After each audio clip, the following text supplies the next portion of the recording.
Disclaimer: the following program features language not suitable for all audiences, and the expressed opinions found within this program are a reflection of those who feature on the PopCulture Effect podcast. Welcome to the PopCulture Effect. I'm Rockin Rob, and on this show, I bring my closest friends together to talk about all the news happening in our pop culture world around us. Hey guys, welcome to the PopCulture Effect. It's me, Menace, and I'm here joined today with Gemini. Hello. And Subset. Heyo. And the time has come again to go over... Hasn't come out yet. We still got about a month, but... I've still got about a month, he says. Yeah. Hey, what the is this? It's the Game Awards, baby! I don't want to talk about the Game Awards. Well, Yeah. that's what we're talking about, and you can suck it up. I don't wanna. Well, I didn't So have rather- anything else to talk about, so you. And so rather than me tackling it by myself, like last time, and spending 30 minutes talking about the Game Awards all Everything. by myself, we're gonna go through these real quick all together.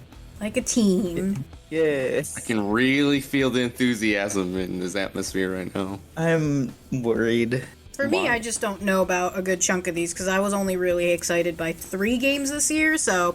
The Game Awards just seem like they're getting more and more like to show off trailers and less about the games that actually went around this year, and it's like, yeah.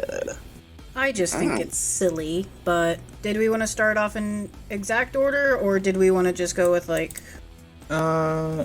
We can start, besides Game of the Year, obviously, we'll just start from the top and work our way through the list. I will say this, letting you guys know now, we're not going to be talking about the esports part of the No. nominees, because none of us don't really None follow of us know that the scene. teams or the players. Yeah, none of us So- follow esports enough to have enough information to properly talk about the teams, the players. The most we'll cover is maybe like which game would be nominated, but again, just probably going to be a brief gloss and then we'll move on. That's also including the Content Creator of the Year, purely because I also have not been keeping on with content creators. Yeah, I know one name on that list, and I watched that person's video for like 5 seconds, and I'm like, this dude f***ing lame.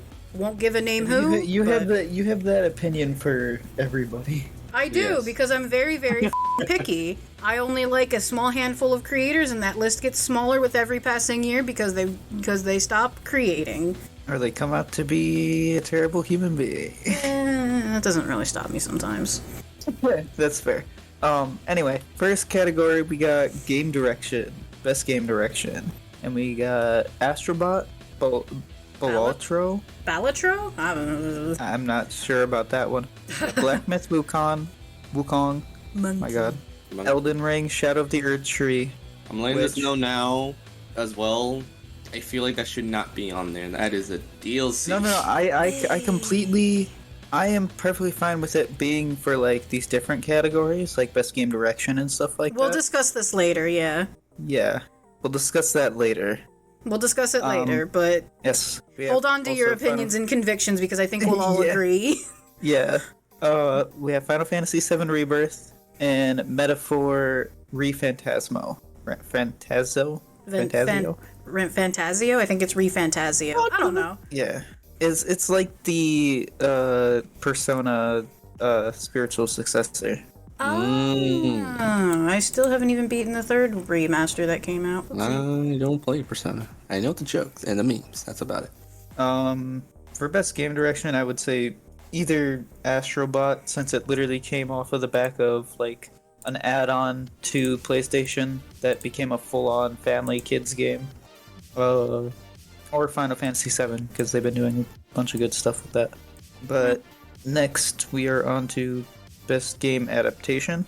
We got Arcane, Fallout, Knuckles, which I didn't even know they did a show on. I didn't either. Yeah. I Like a did. Dragon Yakuza, which I just recently figured out that they did a show about the Yakuza series. And Tomb Raider, Legend of Lara Croft. For me, I feel like it's going to be a tie between Arcane and Fallout, but a small part of me feels like Arcane might take it. I think Arcane's gonna take it again, but I could either see Fallout or Tomb Raider coming up to be a close second. I was gonna say, Nah. I haven't seen Nuggets will Tomb be a Raider, close second. but I feel like Fallout would be right behind Arcane, but I feel like there was, as much as I did enjoy the show, because I did finally watch it, I can see where there might be some complaints that could, like, kind of hold it back. Or not complaints, but some criticisms. For which show? Fallout. That could I could probably see hold that it too. back. While I haven't seen the second season of Arcane yet because I'm waiting for all the episodes to drop, but just from what I have seen whispers about, it seems like they, were given the time to cook, and it's, from what I've heard, it's almost just as good as season 1. I think it's I know less now, of given it's the fully time out and more since of it's- given a fat budget. That too, Only took them 2-point-something bill to make, Well, to be fair, their animation style is quite interesting and probably does take a decent amount of, effort to do. So thus, if you want to have Here we something are. have a lot of effort into it, you should probably have a pretty big budget for it. Here we are. I will blazing the say, hell out of I this think, show. I think they're gonna. No, I don't think that. I think they're gonna put as much money into this because this is, as they've gone on record stating, this is their new canon for the lore of their game. Yeah, So they're gonna be putting everything they can, and it's been. pretty nice. As I was telling Gemini, shit hits the fan like second episode into the second season. Yeah, and it I does have- not stop going. Exactly. So that's why I feel like Arcane might take it, but I feel like Fallout will be a close second. But I think just with how much, I feel like Arcane has probably did better than Fallout did in a lot of aspects. And I haven't seen the other ones. Don't really care about the other ones. I think Subset's the only one that's seen any other ones, and that's Tomb Raider. And Knuckles. Oh, you've seen Knuckles? Oh, hell yeah. I was never Are a they, Sonic Are they fan. any good? Are they any? Oh no, it's pretty good. Pretty well done. They really capitalized on how Knuckles' personality goes through when you show in the movie, and you see more of that. It's great. Okay. But I will say, as much as I did watch the Tomb Raider one, I wouldn't say it'll be it's a good adaptation, but I wouldn't say it's gonna be one of my top 3. I feel like it's gonna be Arcane, Fallout, and Knuckles. Well, That's fair. we shall find out. Next, we got Best Narrative, with Final Fantasy VII Rebirth again, Like a Dragon Infinite Wealth, which I've heard that there's really good stuff coming out of the Like a Dragon series, which is the continuation of the Yakuza. Metaphor Refantasio again, Senua's Saga Hellblade 2, and Silent Hill 2. Honestly, the only one I know is Silent Hill 2, and that is from your stream. Yeah, no, I have not, I don't know anything about the others, but Silent Hill 2, and I'll be dead honest, because I don't know anything and I'm heavily biased, I would agree that I think Silent Hill 2 should win this category. Jesus Christ. And, again, heavy bias, because I've played it, and I adore the series, but they did really good. I've already given my input on the series when I played it, and I think Bloober Team did excellent, and I do feel that they deserve Best Narrative title. I feel like they probably deserve some other things, but I guess it didn't really pan out as a worthy game for other award titles. But what do I know? As much as I agree with you, and I do believe that Final Fantasy is going to take it, only with how big of a following it has. Ugh, that's lame. That's coming from someone who's not a Final Fantasy fan. I can't stand the series. I don't know. I think the way that they're doing this, with like it becoming a whole new timeline and stuff like that with 7, because the end of this 7 remake changed the entire timeline, and now they're on this completely separate path. I guess that's fair, but meh. Next we got Best Art Direction, which this is another one. Elden Ring Shadow of the Erdtree is in, and I believe it deserves the win. I'll just say that off rip. We got Astrobot again, Black Myth Wukong, Metaphor Refantasio. They put this shit in every category, I swear. And Neva, which I have not heard anything about. But I believe either Elden Ring or Black Myth deserve that one. Because the world of Elden Ring in general. Yeah, but again, I'm still on the stance. It's a DLC. Like, come on. Yeah, but it's for Best Art Direction. Again, even then, it's a DLC. Yeah, Going I on feel other like big games. If we get a pass to this, there's gonna be other nominations down the line with DLC's included, and I don't. No, no, thank you. I love Elden Ring as a motherfucker, but Yeah. All I gotta say is nobody batting an eye at MW3. hey, I've been saying all the shit before it came out. Oh no, I know, but I was saying about it being in the nominations last year. No one said anything about that. Because everybody But already said Elden Ring their comes piece out with a beforehand. Elden Ring comes out with a game size DLC that has an entirely new map and new mechanics and stuff. I don't know. I think it depends on the size of the DLC and what the DLC offers. But moving on. We have best score in music. We got Astrobot again, Final Fantasy VII Rebirth, which I think is gonna win. Ugh. Metaphor Refantasio again, Silent Hill 2, and Stellar Blade. I haven't heard anything about Stellar Blade. Is that the one with the Yes. It is. That's all I know about it. But I'm not sure. I believe Silent Hill 2 should definitely take this, even though I understand that Final Fantasy does have the big following of all of these. However, Oh, it is, yeah. the music and score of Silent Hill 2 is phenomenal, and I'll say that again for the next one too. But Oh, when we get Stellar there. Blade is the successor to Nier Automata. Oh, I played that for like 15 minutes and I got bored.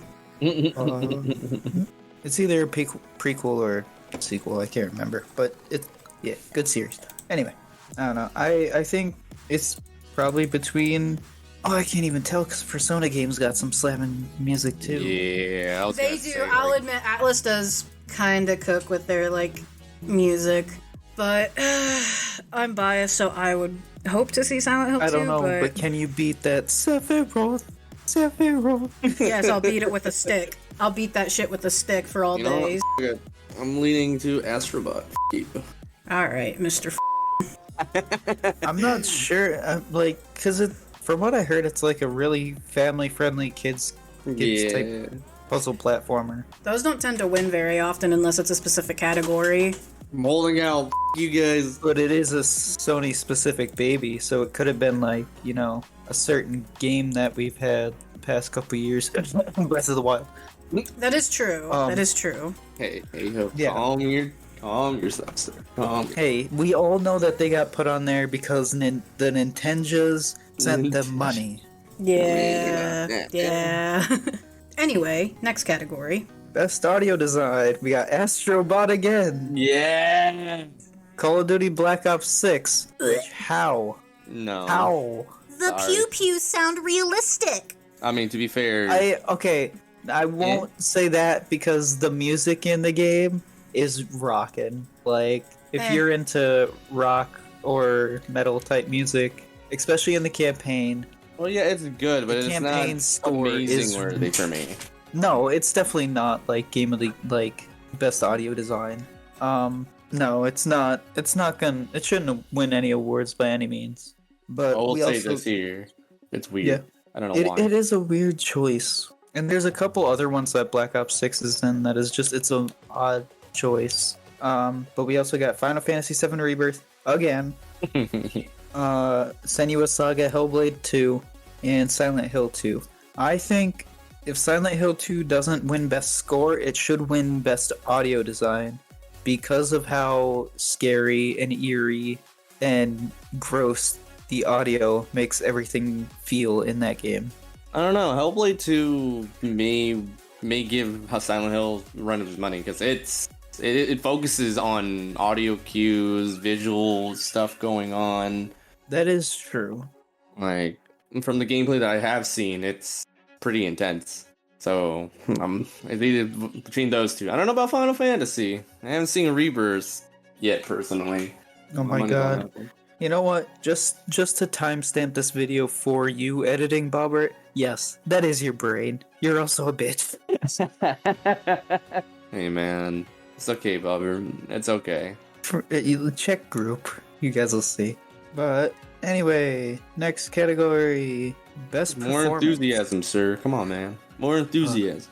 No, because we're getting to real life names, and I'm gonna every name up. I swear. Okay. So, yeah, Brianna White in Final Fantasy VII Rebirth, Hannah Telly in Life is Strange Double Exposure, now. Humberly Gonzalez in Star Wars Outlaws, which I bet she plays the main lady. Mm-hmm. Luke Roberts in Silent Hill 2 plays our boy. Melina Jurgens in Senua Saga Hellblade 2. I don't think I fucked up any of them, but I probably did. Maybe on the last bit. Which, from any of these, I would probably have to say Life is Strange, because I know they put really good like emotion and stuff into their acting. Telltale style games are usually really good for that. Who was Luke? Was that he might have been James? Oh yeah, I figured he voiced James. Yeah, that's why I said that he plays our boy. Yeah, that's what I figured. I don't know any of these, so I'm gonna lean on Melina. I'm gonna lean on Luke, but that's just because I played the game and I feel like that he did a pretty good job voicing James. Was the dialogue a little funny at times? Yes, but that wasn't necessarily because the voice actor did wrong. It's just they kind of stuck true with the game, and the dialogue in the original was kind of like awkward. So. Oh wait, this may be a shoo-in as well. Brianna White is Eris voice actress. Ugh. For Final Fantasy VII. Alright. I'm not sure what happens in Rebirth. It could be. I know we got Cloud in the dress. That's about it. Got Cloud in the dress. We got Cloud in the dress. But Okay. this is another one, and I kind of want to. I have a little discussion about this. So we got innovation and accessibility. We got Diablo 4, which how? Dragon Age Veilguard. Prince of Persia: The Lost Crown. I haven't played. Kind of want to. Been kind of missing Prince of Persia series. And Star Wars Outlaws. I find it for the for the last one we have Black Ops 6. Go ahead with what you were saying. I am very sad to see Veilguard on this, even though I also, as I've been playing it, I have come to realize why it is not a highly ranked game anymore. The innovation and accessibility, this is one that I cannot confirm or deny whether or not it would win it. A part of me highly doubts it just because of the fact it already is kind of like, it's slogging through the trenches and hasn't been doing too good. Like, is it a terrible game? No, of course not. It's not like, there's been worse games. But it definitely doesn't live up to its predecessors. And in the innovation and accessibility, I am not an individual who needs to utilize such things. So I myself do not know what innovations they have made. I feel like I don't know. I've never really played any of these other games. And just by going off of the companies, a part of me would either probably give it to the Ubisoft, like one of the Ubisoft ones. I'm not sure. Yeah, All I know is I don't that know. Black Ops 6, this is another one that definitely shouldn't win this.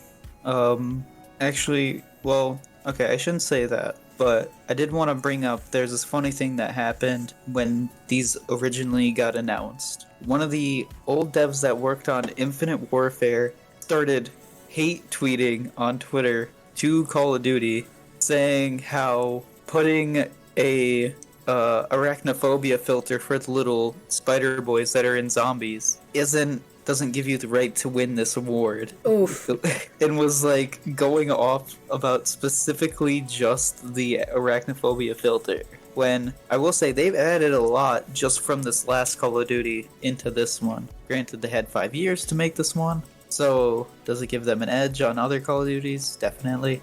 But in comparison to other games that have probably been doing this a bit longer, or at the very least offered more sooner. Like, for this Call of Duty, essentially, you have the new Omni movement system, which everybody and their mother has heard about, where you can run in every direction, dive, slide in every direction. You can also have, like, mantle assist, crouch assist, slide assist. You can now have presets for your HUD that change what your HUD looks like, stuff like that. So they have added a lot. Oh, so is it more stuff like that rather than like accessibility features of like where it can change some of the things to make it easier for people, or it's both. So it's like colorblind features and hearing accessibility features, along with HUD change stuff to change your HUD, stuff that like. Okay, well, Yeah. If we're going off of that, I can see why Veilguard was added to this list because they have improved a lot of features in that sense. Because I remember one of my biggest in playing Veilguard to going back to the older games such as Inquisition, which was the one before it.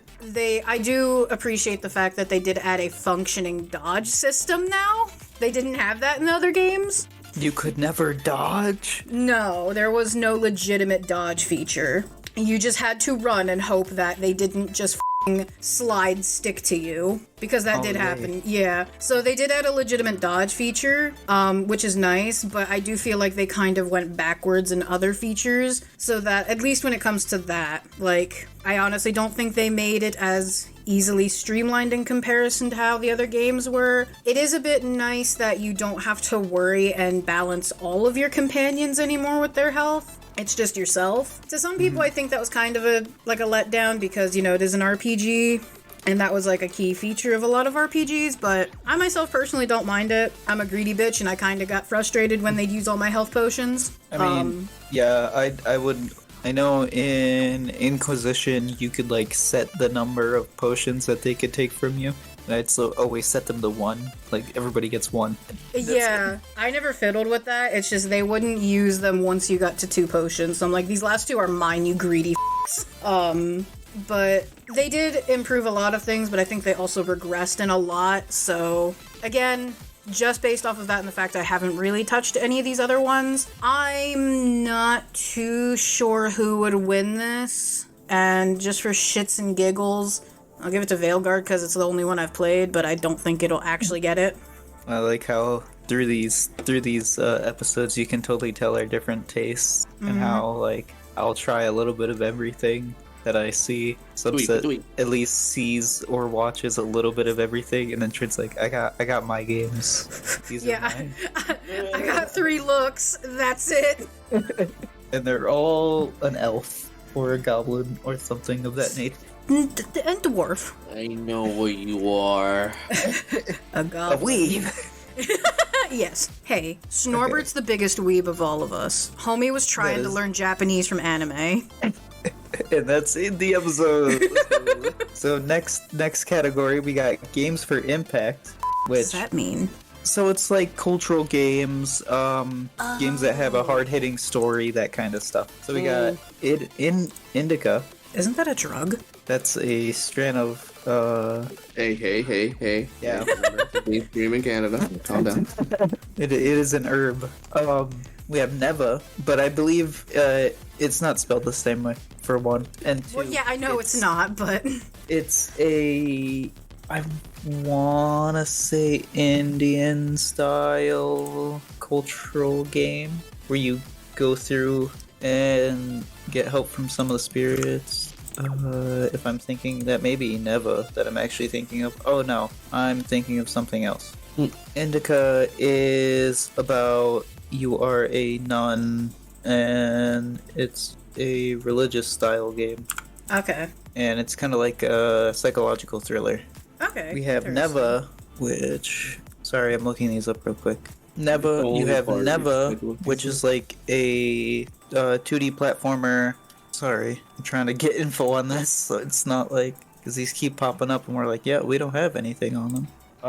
It's about the tale of a young woman and her lifelong bond with a magnificent wolf spirit, and their adventure through a rapidly dying world. So yeah.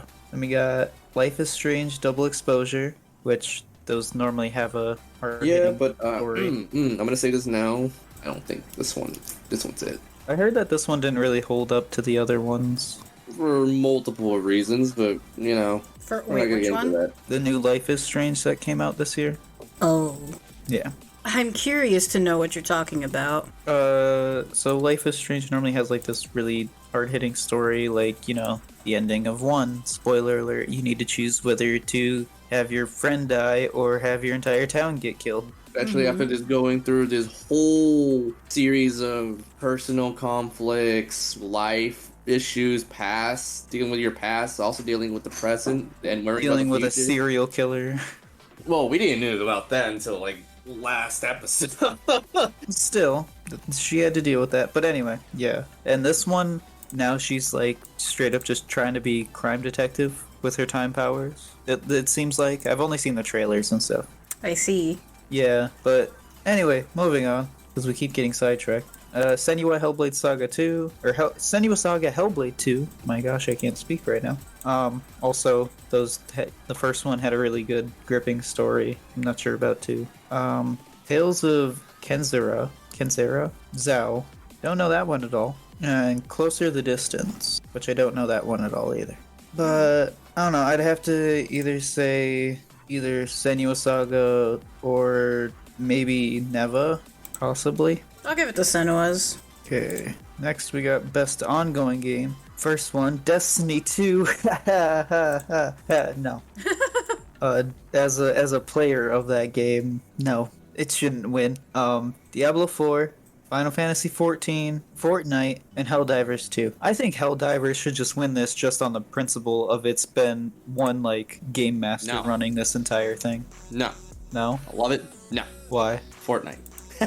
Why? So, I'm sorry, if we're talking about ongoing while also still getting decent numbers and revenue and all that crap, Fortnite. Best ongoing game. As in, I don't want to say from a revenue standpoint. Well, I'm not saying a revenue either, but putting all the numbers of high player count, money, aka revenue, content, if this was updates, 3. We literally saw this thing go from a story-based type game to a BR, and then evolve the BR into a sandbox. Yes, but if this was 2-3 years ago when it became a sandbox, I'd say yes. But nothing has really come out of it now besides, oh yeah, we're going back to nostalgia bait for when everybody liked it. We're bringing back Fortnite OG again. Their latest commercial for Fortnite OG is streamers talking about Double Pump being back for 30 seconds. I don't know. I still think I would either say Final Fantasy 14 or Helldivers, in my opinion. Only because those ones actually keep okay. expanding and growing. Any say on this one, Trent, or no? Wait, for which one? Best ongoing game? I don't know. Fortnite. Alright.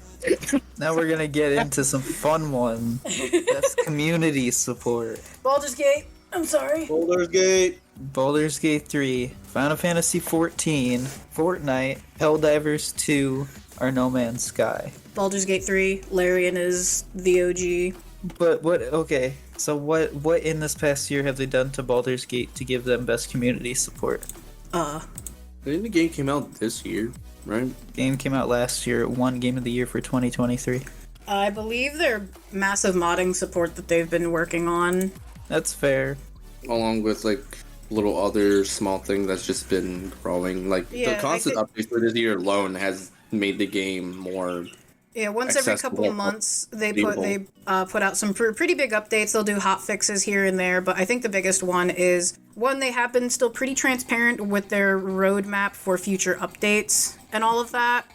Such as, they have now made the whole modding capabilities much more streamlined and easier for people. They have added it to console, so console players can now also mod. I think there's still limitations, but that is more of a console where's thing. Our crossplay? They have stated that is going to take the longest, and I think they have claimed sometime in the next year. I think early next year. But they said I think that one's the one that's causing them the biggest, not issues, but it's it'll take the longest to get pushed through, Just due to the fact of, as simple as it does sound on paper, when you try to think of it from a game programming aspect, it probably is very difficult for a game that is very big and already has twisting paths. And when it did first come out, there were issues with multiplayer in general when the game did first come out. So then they're probably going to have to take into consideration of crossplay with then the 3 different platforms it's on. So that is fair. But they have still been extremely transparent with their updates, with their roadmaps and everything. So I feel Baldur's Gate 3 could potentially win this just due to the fact that they are still extremely transparent with their fan base and with their community, and they do listen pretty well. The only one I could see I doubt that it'll win, but in my heart I want it to win, is No Man's Sky. Especially with the Worlds update that they've been putting out this year. Yeah, but I feel like Baldur's Gate, Final Fantasy, and Fortnite probably have a larger following if we're gonna go down that route of like reasoning. Hell, as much as I hate to admit added, it, like 30 more worlds, and you can have pets now, and I guess, they've but added like a bunch of stuff. I feel like, and as much as I hate to admit it, it could even be possible that Final Fantasy could take it. That's the MMO, right? Yeah, I'm not sure, only because there hasn't been like last year there was the world the oh god, not Voidwalker, I think it was the newest DLC, and that's when it launched on Xbox. They've just kind of been having little updates here and there. I was gonna say, I touched it that one time and haven't since, so I know not of what is going on. That's fair. Okay, well then, that is going to be it from us. If you are watching on YouTube, make sure to like, comment, and subscribe. If you are watching on CJSW, make sure to check out the other channels that are there. And I'd like to thank Gemini for being here with me. A pleasure as always. And Subset. Hey yo! And we will all see you guys in the next one. We'll play Astrobot. Bye-bye. F*** off. Yeah, you gonna buy a PlayStation for that? I got YouTube for that, boy. No, he's got a point. What the Cards. Anyway, I started the recording, so whenever we like. No, I don't wanna. Well, we have to. A man. Making Miss D&D today. A man. And whose fault is that? Yeah. Me. Exactly.